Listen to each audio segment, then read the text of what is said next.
Neno hili si hivyo. Mambo ni matatu. Ladies and gentlemen, something happened in this country this week that shocked the entire nation. Luo governors boycotted an event organized and presided over by President William Ruto. Gladys Wanga was not there. James Orengo was not there. And of course, the Migori governor, Ochilo Ayako, was also not there. And the question is one. Why do you think they boycotted that event? The answer to that question is simple. They boycotted that event because of one man, Dr. Raymond Omollo. But allow me to ask you guys some two questions, because the questions are related to our topic for today.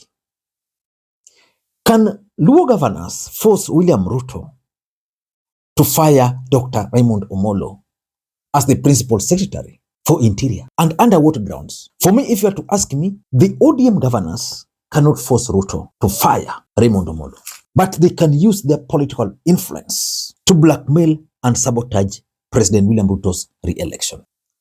And the second question which I wanted to ask you, if you were to give Ruto four names, Ochilo, Wanga, and Orengo, and you add a fourth name there, Raymond Omollo, and you give William Ruto those names and you ask him to pick one, the one he trusts most, who do you think William Ruto will pick from that pool? Obviously, Raymond Omollo.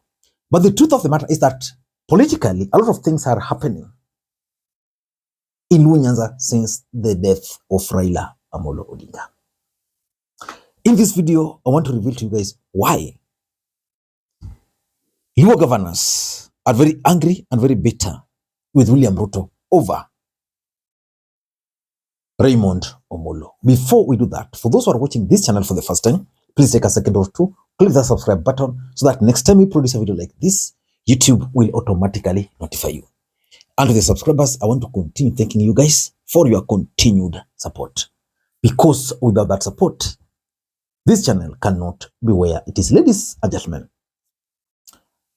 Ochilo Ayako once served as a cabinet minister during the Grand Coalition government.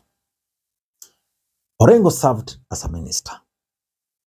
Gladys Wanga is currently the chairperson of ODM party, and as a matter of fact, the governor for Homa Bay. Which means these three governors were close allies of Raila Odinga.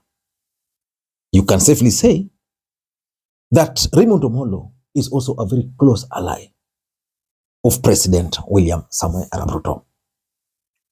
But William Ruto's re-election is pegged on the support he's going to get from the Luo nation. Which means for William Ruto, the governors will have to play a key role if you are to win the support of the Luo nation. But William Ruto has one fear, that some of these governors, for example, Orengo, he cannot bank on. They might shift. So he's using his trusted ally to try and penetrate Luo Nyanza. And that's the beef. So let me explain to you guys why these governors are unhappy with Raymond Omollo. Number one, William Ruto is currently initiating most of the projects in Nyanza through Raymond Omollo. You know, no governor can accept that just like that for two reasons. Number one, these are political players. They're the political face. For example, Raymond Omollo is not a politician. But if, for example, a road is being done in Homa Bay, Gladys Wanga would try to take credit politically for that project. But now, she can do that because they were invited into a government which was already in place. And in that government, William Ruto is saying, okay, we want to do this, but my guy is this guy. I want to tell Gladys Wanga that please stop your shenanigans. We will not tolerate that because this Raymond Omollo you are now fighting here is the one that has brought for you dual carriage in Homa Bay. The Raymond Omollo you are now fighting here is the one who has brought for you state lodge in Homa Bay. The Raymond Omollo you are now fighting here is the one who has brought a lot of employment here in Nyanza. The Raymond Omollo you are fighting here now is the one who has brought for you pie in Homa Bay. The Raymond Omollo you are now fighting here is the one who has brought for you that stadium you are bragging of. Please stop your shenanigans. Instead of fighting Raymond Omollo, we want you, Governor Wanga, to register as many people as possible to go and vote President Ruto in 2027. Please, Raymond Omollo, stop with you, wachana na Wanga. Usimpigane, wewe nyamaza kabisa. That is the biggest war. The move to initiate projects through Ray. I don't know what the president, I don't know what these governors expected Ruto to do. Because I know even you, if you were in his shoe, for example, you just go and pick one of your trusted allies. Number two, and this is also another major issue, 2027 presidential elections in the Republic of Kenya. Gladys Wanga and Ochilo Ayako are very clear that it's two-term. Orengo is still sending mixed signals. Nyong'o has already made his mind. He's not going to be actively involved in politics. Raymond Omollo is also supporting William Ruto's election, but there's a problem. The governors want to support Ruto. They want ODM supporters to support Ruto with conditions. President William Ruto, in my view, through Raymond Omollo, are saying, no, you guys come support Ruto without any condition. And the argument is, Luos, for example, never voted. Let me put it ODM. ODM never voted for Ruto. But currently, we have Mbadi. We have Wandai as ministers. We have Raymond Omollo. This is not to the Luos. They have Raymond Omollo up there. The question is, were there any conditions which were put for Ruto? And if you could do that. But the political class, that is the governors, are like, no, we want to know. We are going into this, we want to know. We want to know whether we are coming out with a deputy president or what. And again, that's where the problem is. If ODM want to successfully push for a running mate, what will it mean? Probably not Nyanza, even if it were Nyanza, maybe Gladys, but that would interfere with the political objectives of Ray. So which means Gladys Wanga and the team are like, let us push Ruto to appoint as a prime or deputy president. Then by doing that, one of us is going to become the most powerful after the president in here. So they'll be able to edge Raymond Omollo. That is the thing, 2027. Number three, I think this is William Ruto's strategy, and he has tasked Raymond Omollo to execute. And that's why Orengo, Gladys, and Ochilo should take their complaints, not to Ray, but to the president.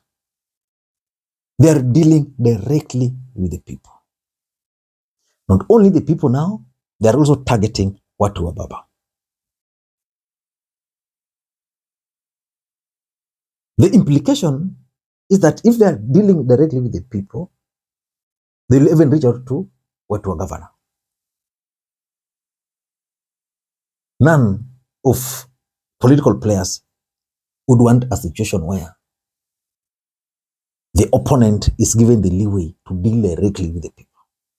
Gladys Wanga would want a situation where if Ruto wants to organize or to meet leaders from Homa Bay, the person who should organize that is Gladys Wanga. The same to Orengo and, of course, Ochilo.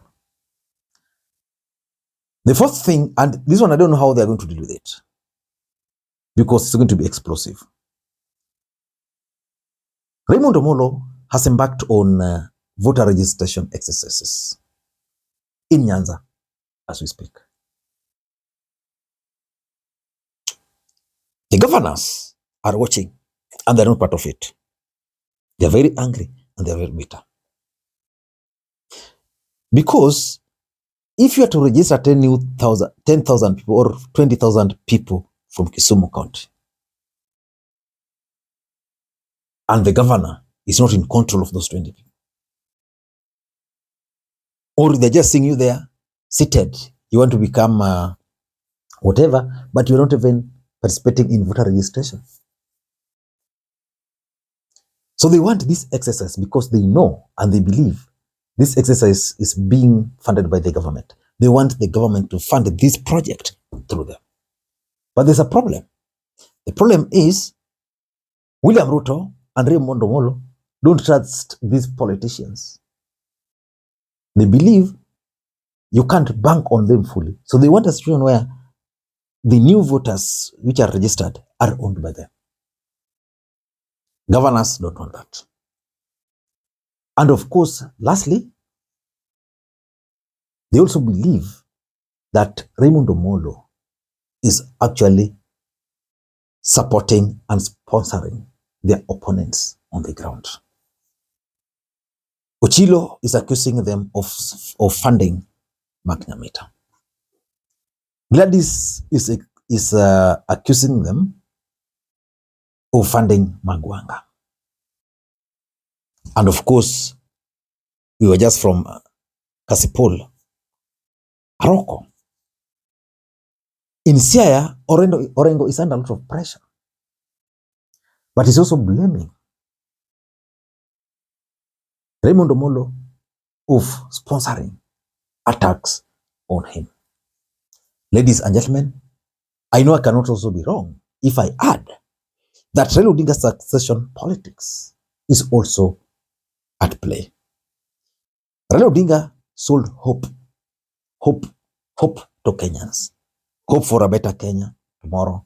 Hope for a better healthcare. That's what Raila Odinga sold. Raymond Omollo is now coming with a bit of economic politics. That we want this done, how can we do it? This is the money, how can we get it? This is how we can raise it. The government has agreed to sponsor this. And of course, lastly, I know it's also about the Raila Odinga succession politics. It is taking shape. We all know that Raila Odinga sold hope to Kenyans. Hope of a better Kenya tomorrow. Hope of a better education system. That's what Raila Odinga stood for. On the other side, Raymond Omollo is coming with a different approach. The politics of economic empowerment. Politics of money. So they're conflicting. If we allow Raymond Omollo with the money he has, it's going to disrupt us. In fact, I'm told that even before Raila Odinga died, some MPs had gone to him to complain about the resources and where Raymond Omollo is getting them. They had complained. So the thing is, the economic empowerment Raymond Omollo is pushing, they are not comfortable because they know because they don't know his object. I don't know what to think. That's my take. Until next time, this is Makwiny. Bye-bye.